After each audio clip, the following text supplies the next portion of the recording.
Everything you need to know about scoliosis in children and teens. Scoliosis is a sideways curve of the spine.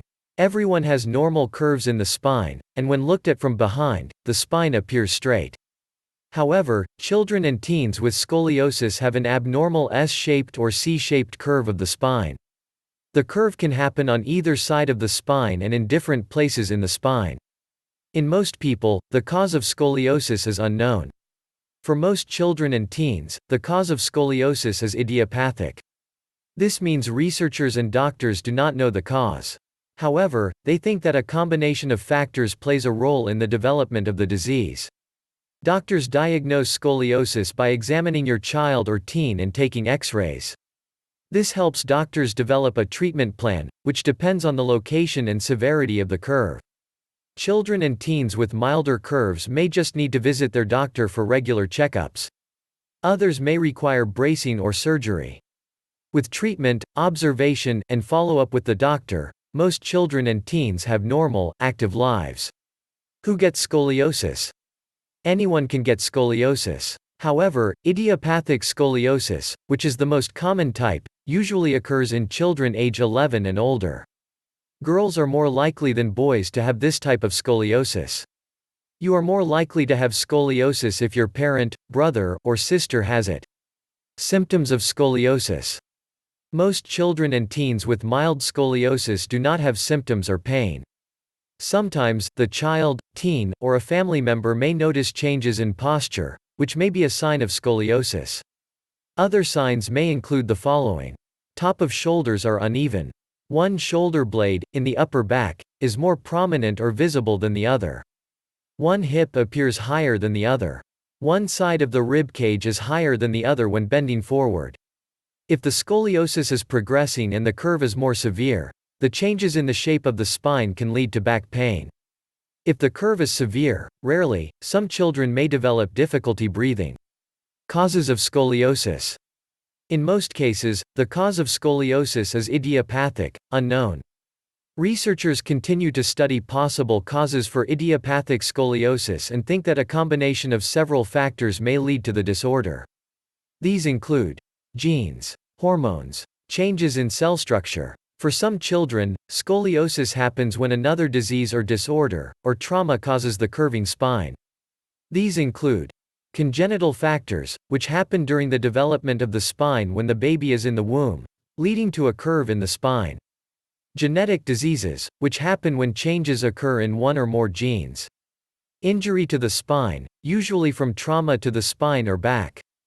Neuromuscular diseases, which affect the nerves that send messages to muscles, leading to muscle weakness and loss. Tumor, which can cause physical changes to the spine. Diagnosis of scoliosis. Because most children and teens do not have symptoms, doctors may diagnose scoliosis during a routine exam.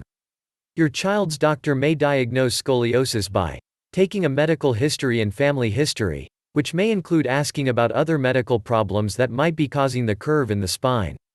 Completing a physical examination to evaluate your child's posture and look for asymmetry in the trunk or shoulders, or if one side of the rib cage is higher than the other when your child bends forward. Taking X-rays. This is the most common test that doctors use to diagnose the disorder. An X-ray can evaluate and measure the curve of the spine. This information helps the doctor determine the severity of the curve and possible treatments. Treatment of scoliosis. Doctors recommend treatment for scoliosis based on the locations of the curve. If the curve is mild, moderate, or severe. If the curve causes symptoms. If your child or teen is still growing. The goals of your child's treatment may include to stop or slow the curve in the spine from progressing. Prevent or decrease pain. Prevent or manage any respiratory problems that may develop due to the curve. Help improve posture. Help improve quality of life. Your child's doctor may recommend the following treatments. Observation. If the curve is mild and your child's skeleton is still growing, the doctor may recommend monitoring the spine. This may include visits with the doctor every few months. Bracing. If the curve is moderate and your child or teen is still growing, your doctor may recommend using a brace to keep the curve from getting any worse. The goal of wearing a brace is to slow or stop the curves in the spine from increasing. The type of brace depends on the severity of the curve. The brace is fitted to your child or teen and should be worn every day for the full number of hours recommended by the doctor. Research shows that braces work well if your child or teen is still growing and they are worn as directed. Once your child or teen is done growing, your doctor may determine that the brace is no longer needed. Surgery. If your child or teen is still growing and the scoliosis continues to progress, your doctor may recommend surgery. The type of surgery depends on the location and severity of the curve. All surgeries have risks for complications. Talk to the surgeon about the risks and benefits of surgery. Types of procedures may include spinal fusion, which joins two or more vertebrae of the spine together. This can help straighten the curve. The surgeon may use metal rods and screws to help keep the spine straight while the spine heals. Insertion of an expandable rod, which a surgeon may recommend if your child or teen is still growing. This rod is lengthened by the surgeon at scheduled times as your child grows. Physical therapy. The doctor may recommend physical therapy to help strengthen muscles. Research shows that alternative therapies such as chiropractic treatment, nutritional supplements, and electric stimulation do not help manage scoliosis or keep the curve from getting worse. Who treats scoliosis? The following healthcare providers may treat scoliosis in children and teens: orthopedists, who specialize in the treatment of and surgery for bone and joint diseases or injuries; pediatricians, who diagnose and treat children; physical therapists, who teach ways to build muscle strength; primary care providers, such as a family physician. Living with scoliosis. The following tips may help your child or teen while living with scoliosis. Exercise programs have not been well studied but likely do not keep scoliosis from getting worse. However, regular exercise helps your child or teen remain physically fit and strengthen muscle.